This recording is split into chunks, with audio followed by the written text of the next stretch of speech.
Hi, I'm D. I review rums, and this is 1833.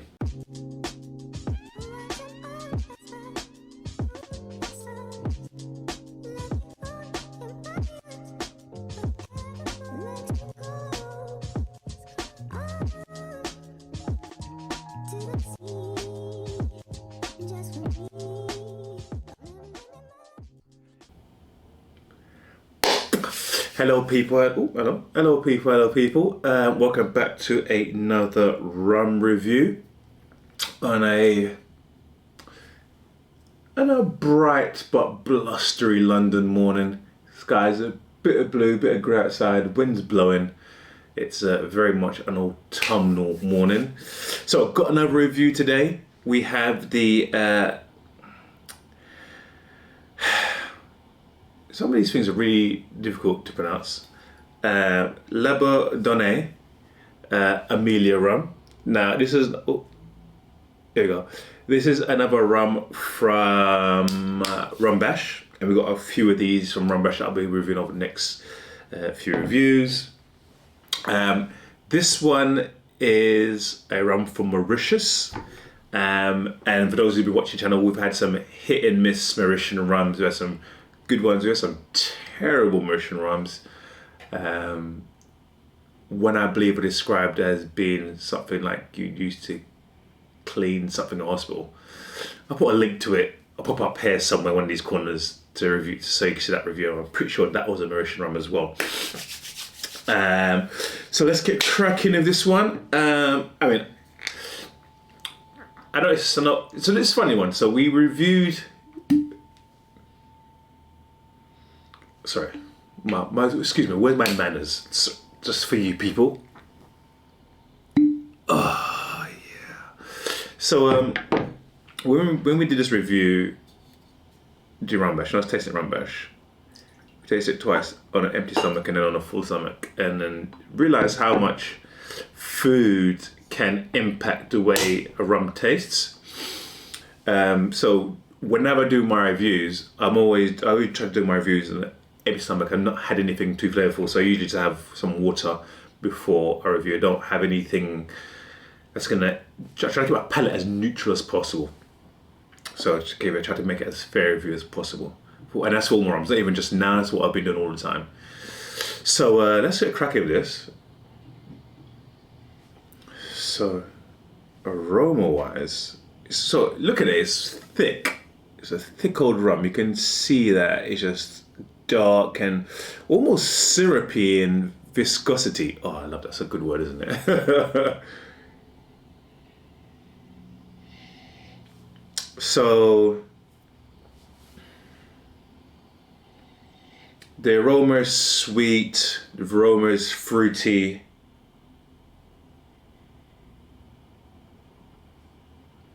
The aroma is, there's a little bit of alcohol, but alcohol isn't the key thing in the smell of this. It's just kind of, for my people of Jamaican heritage, it's almost has it's giving me black cake vibes from just smelling it. It's that sort of, so those who are not from Jamaica or been to, had black cake, it's a really fruity cake. We have, like, raisins and cherries, what have you, in it. It's soaked in, and the blending is, when you look at it, it looks like a chocolate. It's really dense looking black piece of cake, but it's really sweet, really strong, because normally everything's usually soaked in alcohol as well. So I'm getting that vibe from this at the moment. It's got a little bit of that licoricey smell in it as well. And that's I think that's a sweeter side, that aniseedy, and that's the word, aniseedy, licoricey sort of vibe coming through as well.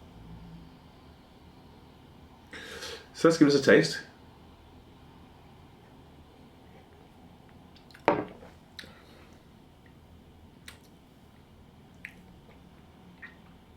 So yeah, the aniseed flavors, also aniseed aromas come through into the flavor. You really do pick that out and just come through. So for those of you who like that licoricey taste, you will enjoy this rum. It's a little bit bitter, so I've done this before as well. You have the pack of Bassett's All Sorts, and for those who don't have that, I'm very sorry. So the best reference I can give.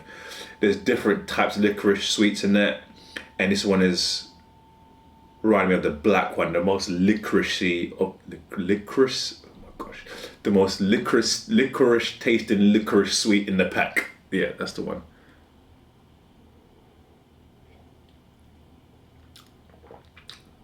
It's pretty strong, and it's very licoricey. That's not even a word, and I can't even say it right anyway. But it is very licorice tasting. It's a little bit thicker in the mouth, but also that bitterness comes through the back as well. But what it isn't very strong in terms of alcohol flavor. I'm not feeling this. There's no glow, there's no burn, none of that. It's just a drink, essentially.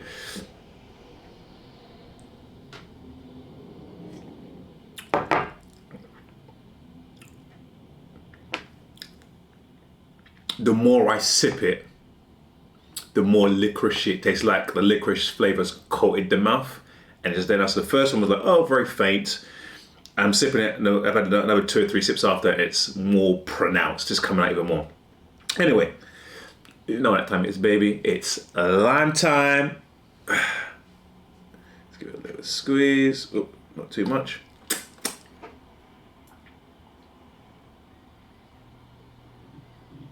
And it hasn't really changed the aroma profile that much.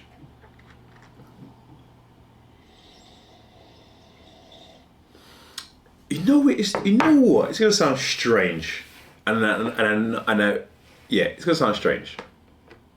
It's smelling like a brandy right now.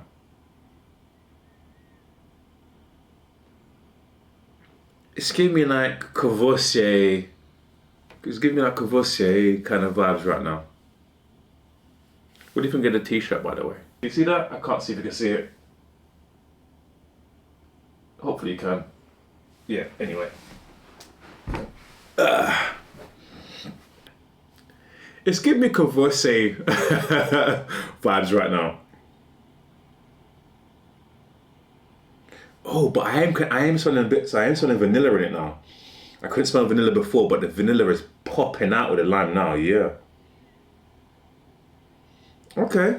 So licorice's aroma's gone a little bit, wasn't very strong in the first place, but what I am spinning a lot of at the moment is a lot of vanilla that's coming through. And I don't know if I'm misremembering, but I'm getting flashbacks of Courvoisier in the aroma as well. So let's give it a taste.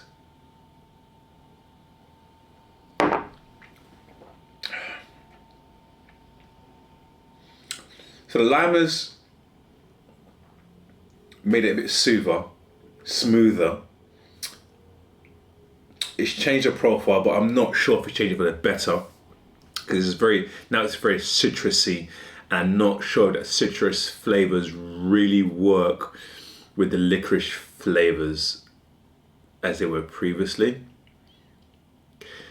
It's also changed the viscosity. It feels a bit thinner in the mouth, not as thick as it was previously.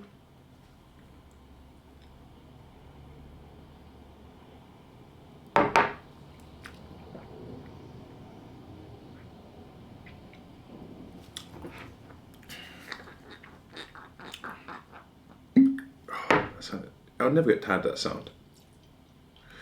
I just want to add a bit more just to play the ratio a bit.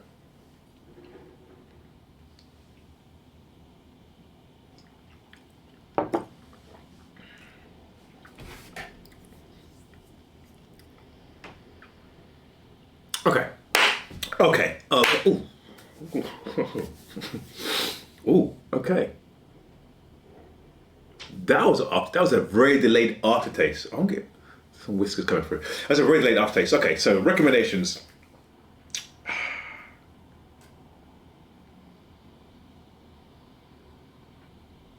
Sorry for the silence is not good TV. Okay, recommendations. I don't think you can mix this with anything. taste is quite powerful. The licoricey taste is quite strong.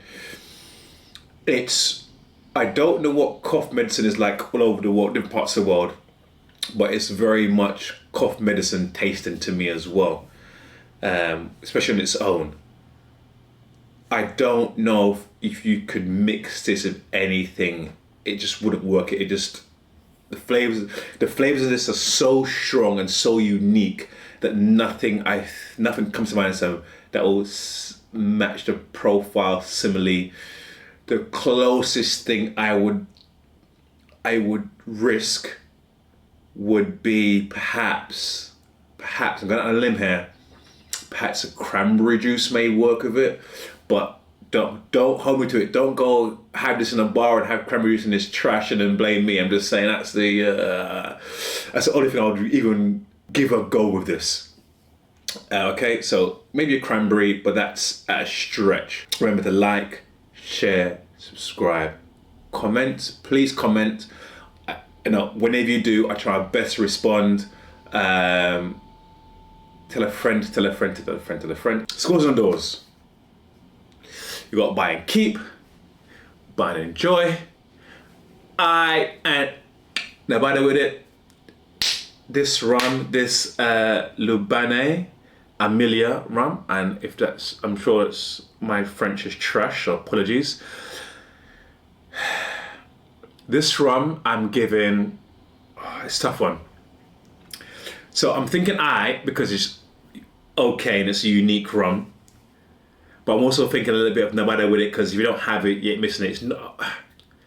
It's like a Marmite kind of drink. You're either gonna like it or you're gonna hate it. I don't think anyone's gonna love it. So that's why it's like and it's no matter with it, because if you don't like that licorice flavor, you're not gonna be able to tolerate this whatsoever, and it's gonna be a straight no matter with it for you. So because of its unique position as being such a strong flavor profile, I'm gonna be halfway house on this one. I'm not gonna call it. I'm gonna say it's both. The first one is both, but it's both. If you like licorice or don't mind licorice, it's if you cannot stand licorice, it's a nabada with it. In any case, you ain't missing anything. But it's definitely not a rum you sit down and pre-game with.